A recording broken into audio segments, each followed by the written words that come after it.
Hey everyone, Joe here from ActionX. Welcome to What's in the Tube. Welcome back. If this is your fifth Walker episode review or the fourth, quick, to the power of my remote control. Actually, that does not help. I believe we're on our fourth Walker episode review. I believe so. Don't quote me on that yet. It's been a little bit of time for me because it's once again been a long ass week. And by the way, after this week's episode, we're going on a 2-week hiatus. Well, no, 3 weeks total, 2 weeks of episodes off. So yeah, for the Thanksgiving break, and then also I'm guessing post Thanksgiving, it's more easy to just like say, hey, let's just take the rest of November off, catch up on some episodes. It's smarter like that. So we're off the air for a couple of weeks, which honestly I could use a little bit of a break. You know, a lot of the shows are going off the air. We're wrapping up a couple of other series right now, so I could use a little bit of a Thanksgiving break and to focus on other things in my life right now that need attention, as well as planning of 2022 stuff. And also, this is the first What's in the Tube I'm recording in a few days. I'm doing this new cycle, especially now with everything that's going on with, you know, we're wrapping up Stargirl, we are wrapping up Doom Patrol as well. Well, we wrapped Stargirl already. We're about to wrap up Doom Patrol in a couple of weeks. I'm doing these things where like I'm recording some stuff ahead of time so I can have a little bit more time to focus on myself, because to be honest, I've been living this new kind of chapter in my life for the past few months now, and as much as I'm loving where things are going, I'm loving how I'm looking, I'm loving how much time I'm getting to spend with my friends and my family, and also doing this content. Some things could use a little bit like it's going to get a little bit too monotonous as I keep going along, as well as when we do get to 2022 and all the things we're about to announce. It is something that I have to be a parent of, so my mental health is also important, so I've been loving it. So it's been a few days since I did a What's in the Tube, so I apologize if I'm a little rusty. I haven't recorded one since Sunday with Rookie, so anyway, enough about me. Let's talk about Walker here. I'm a little bit bummed on how this episode went. It kind of echoed to what my prediction was. I feared to have hopefully not happened, but it did. Last week's episode review, and honestly, like, again, I really hope there's more to hear than meets the eye, because when you do something as a cliffhanger per se, I never like it, especially like I know things are different in the world of television, where in a movie, like if you do a cliffhanger in a movie, you either have to rely on another movie, like MCU, like I'm just saying for example, or the next sequel in a couple years to a few years to kind of answer those questions. We're now at that point where, well, for me, like I'm still constantly like, I don't know why, like every time I see these big cliffhanger moments, I always tend to think that hopefully this is going to last a little bit longer. I think, for example, like my biggest disappointment ever was on The Flash, when season 2 ended and they did Flashpoint, and I was like, this is a fucking big deal, and they did the entirety of Flashpoint as the event in one episode, and then the ramifications of it throughout the entire season, which honestly for me I didn't feel satisfied by, in my opinion. That's still something that I'm a little bit sore about. The Flash kind of began my downward trajectory with the show and not reaching the heights of the first 2 seasons. With Walker, I will give it credit that it did its cliffhanger a little bit longer than that, but I don't know, like I still would have felt like what I predicted back in season 2 should have been what would have happened. I think that would have been a much more better, longer game. But again, like as I always say on any one of my reviews, the writers know better than me, so I'm gonna let them decide how they want to tell their story. I'm just a reviewer. I'm talking about their content, and I'm allowed to be open and critical about it. And for me, I mean, I really hope this leads to better things. I really hope they know how to really make this story work this season, because again, I said this last season with Walker season 1, so I'm pretty sure I'll be proven wrong when season 2 comes to an end next year. But I'm just saying, for me, like, I don't know, I feel like this kind of felt something rushed just for the sake of something else to happen, but we'll see how it goes. But let's go for the Butcher recap so I can talk about what they did in this week's episode of Walker. So we begin. It's a nice early morning day in the Walker house. Grandpa and Grandma Walker are fast asleep, chilling in the zone of, you know, Zen. They hear some commotion happening downstairs, and considering what happened last week, we assume that this is it. They're finally here. They're ready to kill the Walkers. Grandpa Walker's ready for war yet again, but nope. Turns out just to be Cordell with a hot poppy cup of Joe, which I'm like, thank you for the shout out. I appreciate it. Well, it wasn't a real shout out to me. It was just like for all Joes everywhere who have been insulted by the coffee joke. So apparently the fridge is broken. So Cordell's taking everyone for a nice little schmancy breakfast at the side step, i.e., free food. I really don't, I want to know like who is like Walker's like. It's a family restaurant. I know this. I'm pretty sure they're already there to set up the lunch rush or whatever the hell they serve during the day.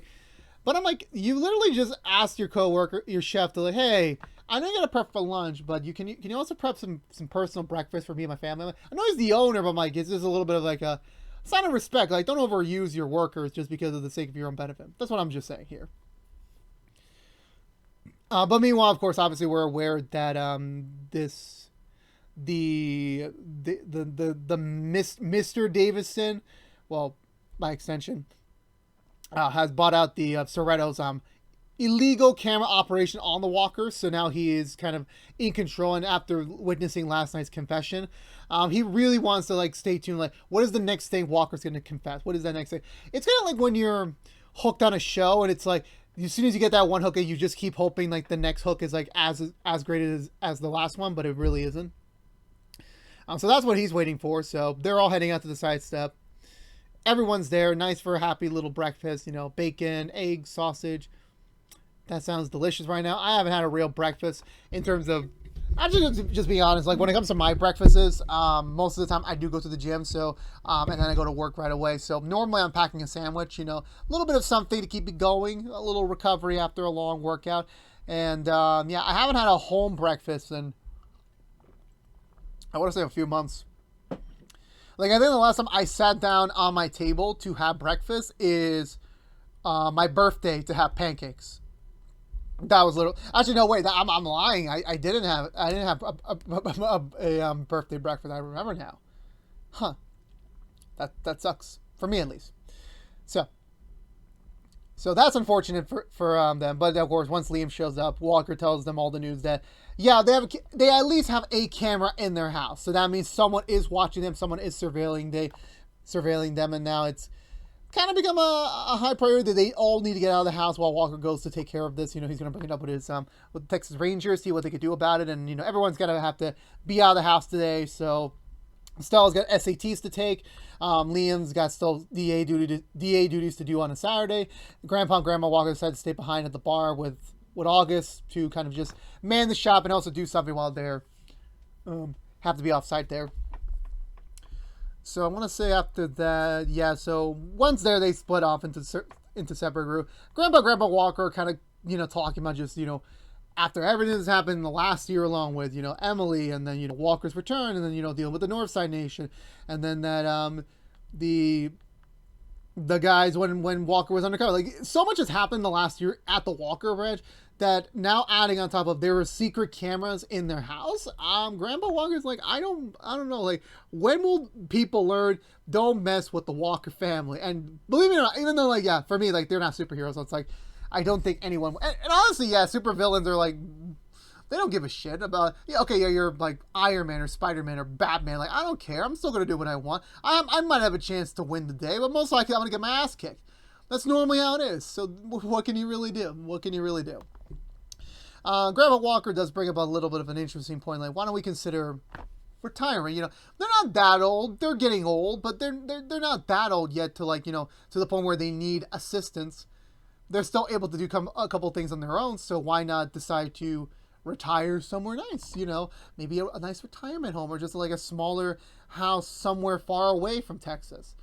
Grandpa Walker, being the stubborn old man he is, refuses to budge and says like, no, this is our home. This is our legacy. We should be here at the end. But Grandma Walker does also bring up that other side of things. Like, do you really want to be here till the end in this house that could potentially end up being our death marks? Which I swear to God, if Walker goes on for like 15 seasons like Supernatural did, I really hope we don't get that. I really hope. I don't want to deal with it. I really don't. It would break my heart. August overhears I don't think he overhears this, but he's already there, and I'm assuming like maybe he hears part of it that Grandpa and Grandma Walker might be stepping aside at some point in the future. It would make sense, for them to go at some point down the line. Not anytime soon, I believe, but we'll see. Oh yeah, I forgot before I get to that. Nikki is Still feeling a little bit of the residue from, you know, everything that happened with her, with Garrison. I remember the name now.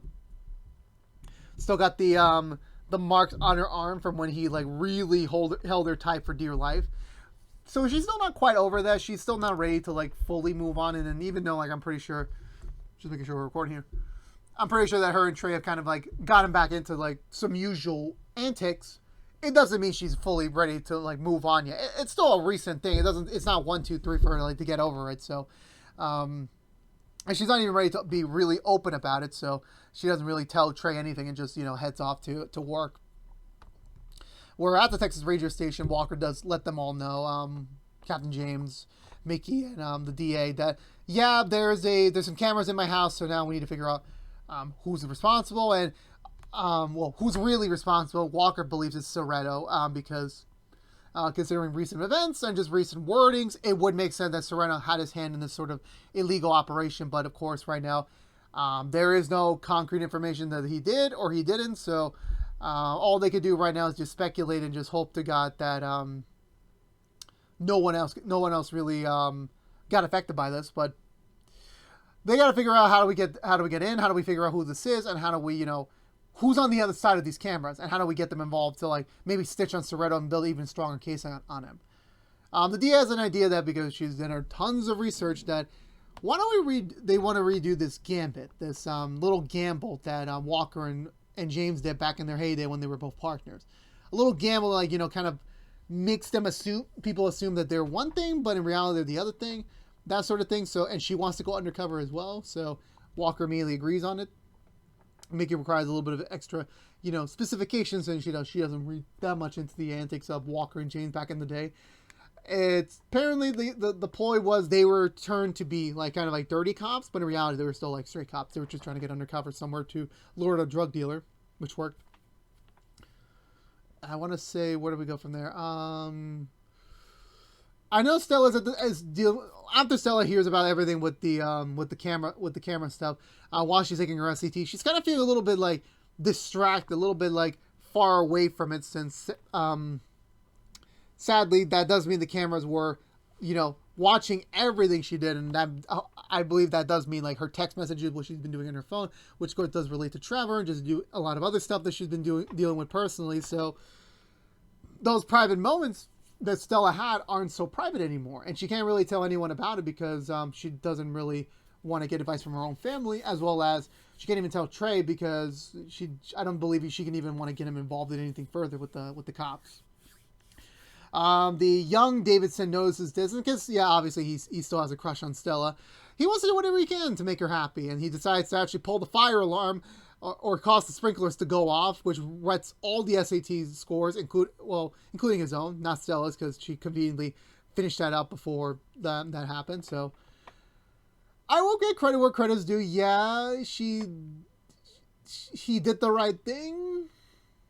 Was it worth your future over? Because, I mean, don't get me wrong, sometimes you meet the love of your life like that early on and you just accept it. I do get that, but sometimes you're more like, yeah, I really shouldn't mess up with my future just to get with a girl. I really shouldn't. So, he didn't. Well, he did, but, you know, he'll feel the ramifications of this someday. We'll see when that happens. Is there anything else? I think we just focused straight on the main storyline from now on. So, so in this version of the Gambit, Walker and the DA Davidson are going to play kind of like secret lovers as well as, you know, business partners, just kind of like paint the picture of, yeah, we're doing something really explicit and really against certain norms. And also we have like this very hot piece of data, which includes almost everything that we need to take down Soraya, conveniently in a hard drive that she brings along to Walker's house and completely forgets about it. So what else would happen? Yeah, so they're acting like, yeah, they were doing some stuff beforehand. They did some illegal stuff, and obviously Mr. Davidson is like not that pleased that his wife is like getting really close to Walker on top of their personal history together. Which again, like, they were kids and love. I highly doubt they did anything that explicit.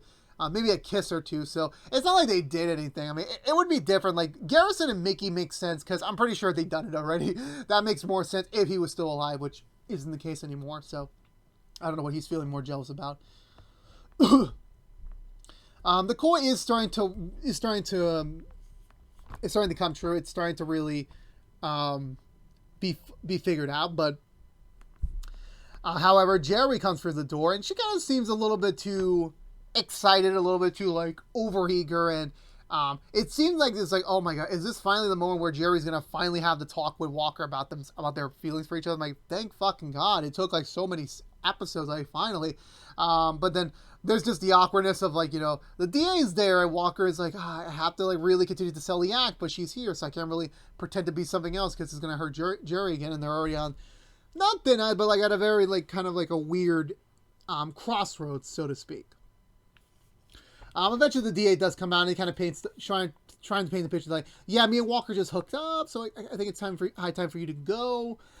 Jerry kind of gets the message. Walker's trying to like explain like, this is what it looks like we were just talking about some stuff, some business stuff, and Jerry's not really buying it considering the fact that she's kind of on the rocks of a divorce. He is still technically single, so technically, in a legal stand, it's actually kind of weird. Like when you and of course, obviously, you could bring the age-old worthy on a break argument from friends. Like, if you're separated married wise, does that mean you're able to go with other partners?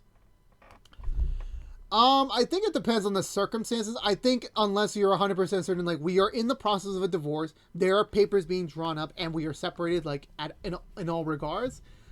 I personally think you're able to. I'm just saying hypothetically. I'm not married. I'm not with someone. I'm not even close to that stage. Nor do I even want to get divorced. I hope to God that whoever I do end up marrying is the one, the only, the done forever, la di da da, happily ever after.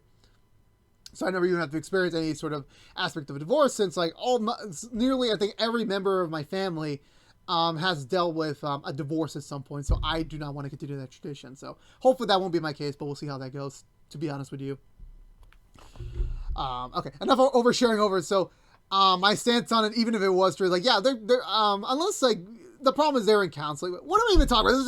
This is a ploy. I'm gonna stop right there. I don't even know what I was talking about anymore. I'm done. So they thankfully managed to pull out, but they leave the hard drive there on purpose. So, once they leave, they regroup at the barn house where the Texas Rangers set up shop in, and it turns out it was all ruse. For Jerry to get involved, everything involved. So, well, I'm assuming it is. I hope she's involved. So it seems like everything's going well, but of course, obviously, there's a bit of concern since Walker and the DA's kind of had a bit of history together. So it may be that they were kind of expressing too much of their personal feelings in the act, which definitely did help them sell it. But it is something they're gonna have to tackle on at some point down the line. But will they? Won't they? Like, we'll see what goes along. Walker assumes Mickey comes up to kind of like, warn Walker not to really do it considering of her experience with Garrison, but she's like, I wasn't even thinking of that. Like, I was just telling you, like, we cannot mess up this case. Like, we have to get this, done no matter what, because this will mean Sereno gets locked away forever with no chance of coming out. So she wasn't really thinking about, like, Garrison, that connection, and, having your personal feelings affect the case. Like, she never was even thinking of that, supposedly. Back at the secret surveillance room, once he figures out that, like, yeah, the hard drive is there, they're all gone. That means, like, the Walker house is empty. I can go get the hard drive. I can get Sereno out of jail. He's going to give me a big payday when he gets out. This is it. This is my chance to go back on top. I just need to get to the house and get that hard drive. So he leaves, but he stupidly leaves his phone. He leaves everything unguarded to this guy who just bought the operation. And like any sane person, he realizes that him going out in public, and presuming that the Rangers are going to find out eventually, he decides to burn the surveillance room just to like hide all the evidence of what he did at the time. So that works, and he also takes the guy's phone so that he just has some more information. Like, he's going to get a little bit more details than another person would assume to get.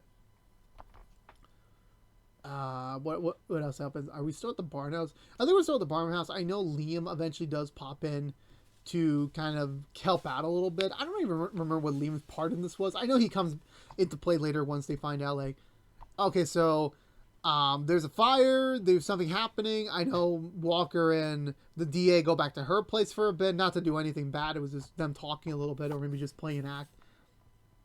But once they see a fire from a distance, and they start figuring out the Walker house is being broken into. Everyone's on the case. Mickey rides an ATV. James is in a car.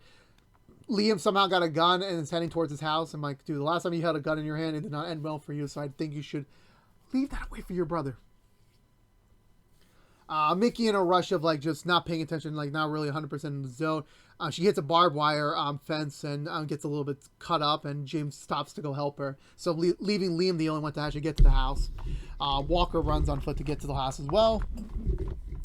While Liam is there, the guy's there. He's presumably he has the hard drive, which I'm pretty sure that cannot be the real hard drive. I'm pretty sure. If you even thought about bringing the real hard drive in the case of like something goes south, you're full. I'm pretty sure this was just a decoy dummy.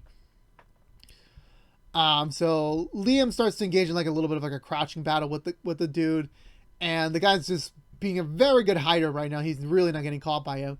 Eventually, once Mr. Davison starts to like run around, figure out what his next move is, and decides to actually play like a little bit of like a similar to what his wife, his mother-in-law did last week with the whole the winning the chili contest, like kind of like continuing to paint the Davisons in like a better light in the public. So for whatever uses they might have. Because so when Liam leaves the house, Walker shows up. He sees the guy behind him ready to shoot Leah, but then Mr. Davison pops out of nowhere with the weirdest face in the world, shoots him down, and manages to like save Liam's life, thus giving him also some credibility and also covering his tracks, because I'm pretty sure no one else has any record of their purchase of his purchase of the surveillance operation. So he gives a statement to the police that he was just at his property. He saw the fire. He immediately ran for the Walker Ranch, not because to save them, but also because he just cares about that it could spread to his residence if it continues onward. So he goes to check, and then that's where everything else happens. So in the eyes of the police, he's a hero. He helped save Liam's life, and it's not the first time Liam's life's been saved on this show. So hey, welcome to the club. Mickey gets a little bit scolded out by James that like you're not ready yet, like you still got a couple of things to deal with. You need to figure those things out, because if you go back on the field with that energy, you're gonna make sloppy mistakes. You're gonna be rushing into things. Like you need to like take a deep breath, take a step back, and actually think about things. What happened next? Anything did happen next? I know there is a scene. Well, I know Mickey heads back home after being patched up, and Trey's there to try to help her, but Trey's like, no, I don't want your help. I need time. I'm not ready yet to be open about this, so please give me a little bit of space. And Trey, obviously, being the reasonably sounding guy, he actually does listen and, gives her a little bit of space. Also, back at the Walker Ranch, while finally they were getting rid of all the cameras and all the surveillance equipment that Serena left for them, they do find an old box with the family crest on it. It turns out to be one of the very first revolvers that the Walker family has ever owned, with a little bit of a property map of the land, kind of giving like how things were back then compared to now, which is kind of like a sweet semblance of how things have come for them. Liam's trying to help out to fix up the fence that Mickey broke, and Walker shows in, and he's just trying to explain to him, like, look, technically, Mr. Davis saved your life today, so maybe this could be the path to maybe fixing things between you two. But Liam's still like, nope, this was just like this is not how it says it. Like there was something up here. He's involved in this somehow, and it's not. And obviously he's right, but like for Walker's case, he just wants it to be very straightforward, very like positive, but that's not the case here really. So Liam storms off. D.A. Davison comes in and talks to Walker about like how technically Walker doesn't really trust the Davisons and all that sort, and just the issues they currently have. This isn't something that they need to have. Like, she doesn't want to start a new personal relationship at all with Walker yet. Right now she came back to Texas to kind of reconnect her family to their roots, restart their title and their status here in town. That's what she came back to fix things. And one of those reasons was not Walker, or that we know it's not Walker. So she leaves.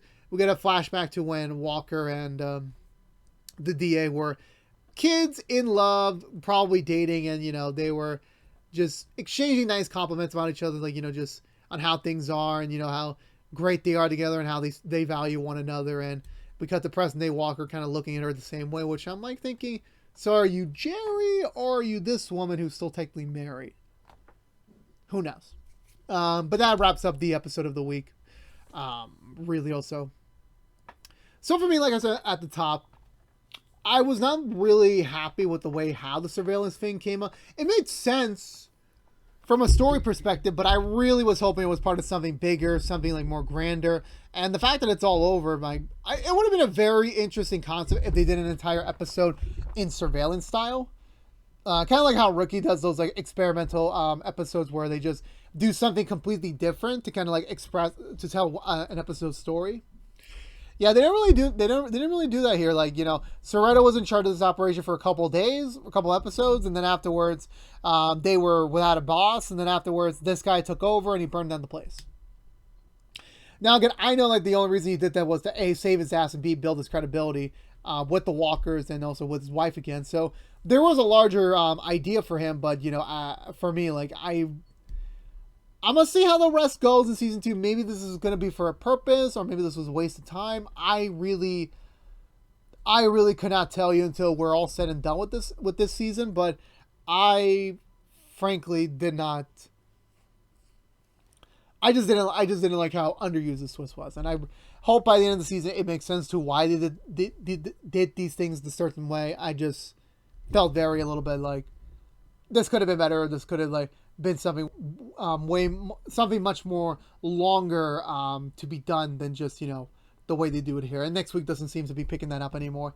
But like always, I really hope there is some sort of like after effect or some sort of like it's not over yet moment. I really hope. If it isn't, oh well. It seems like this is just going to be the Walker Davison feud of 2021 2022. That's how I'm thinking it is. But I mean, we'll see how it goes, but overall speaking, as much as I liked the episode, the twist and how it paid off was something that kind of hurt me down a little bit on my overall opinions of it. So, yeah. Be it as it may, hopefully Grandpa and Grandma Walker do not leave the show and they keep going on for many more seasons, or until they retire, whichever's first. So I'm going to give this episode 1.5 thumbs up. I enjoyed it. I still liked it a lot, but you know, I just had a couple of critiques on it.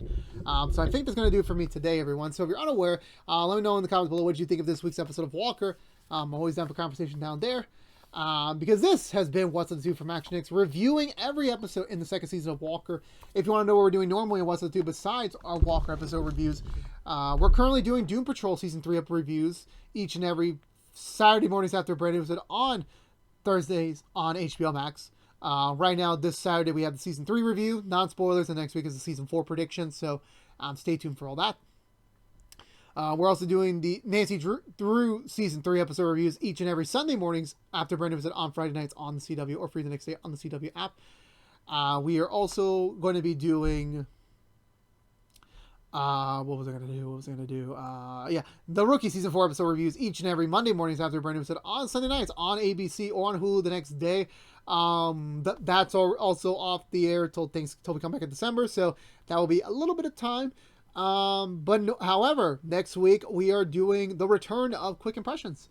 I watched a couple shows in the last few months that will be beneficial to use because next week I'm going to talk about The Bad Batch, the Star Wars Clone Wars spinoff that premiered very early on this year. I finally got around to it and I got some thoughts on it. So that'll be taking up, I believe, the Monday or Tuesday time slot for next week. I'm not really quite sure. I got to check the schedule on that again, but that is next week. And also next week, every Doctor Who series reviewed is back for part 2. The series 5 review will be out, I believe, either the day before Thanksgiving or on Thanksgiving Day itself. I'm not quite sure on the release date just quite yet. Just depends on when I'm able to get that edited. So stay tuned for that. Me and George are back. Full Matt Smith run this time around, doing Series 5, Series 6, Series 7, Day of the Doctor, Time of the Doctor. It's going to be a brand new fun all the way to the holidays. It's our version of Hawkeye. That's basically it. But again, if you don't care about Walker, we'll see you guys in a couple weeks. We'll be off for then. So enjoy your Thanksgiving, enjoy your turkeys, enjoy your time off, you know, whether that is the day or the 2 days or the whole weekend, the 4-day weekend, up to you on your prerogative on that. But again, this has been What's in the Tube from ActionX. Please subscribe to us on youtube.com/ActionXvideos. Ring that bell for notification when our next Walker review is live, which is normally each and every Friday mornings. Please also like, favorite, share of this review if you want to, but it helps us get it out there to other members of the Walker family who have yet to discover us. Helps us beat up that YouTube algorithm that hates me ever so much in life, and as well as sharing us for free here on the interwebs. And also, please follow us on social media to stay up to date with any sort of updates for the channel. But until then, I'll see you all in 2 weeks for the next episode review. So please, again, enjoy your Thanksgiving. Enjoy your holiday, your first holidays of many. Enjoy your time off. But as always, stay safe out there. Be good to each other. And as always, peace out.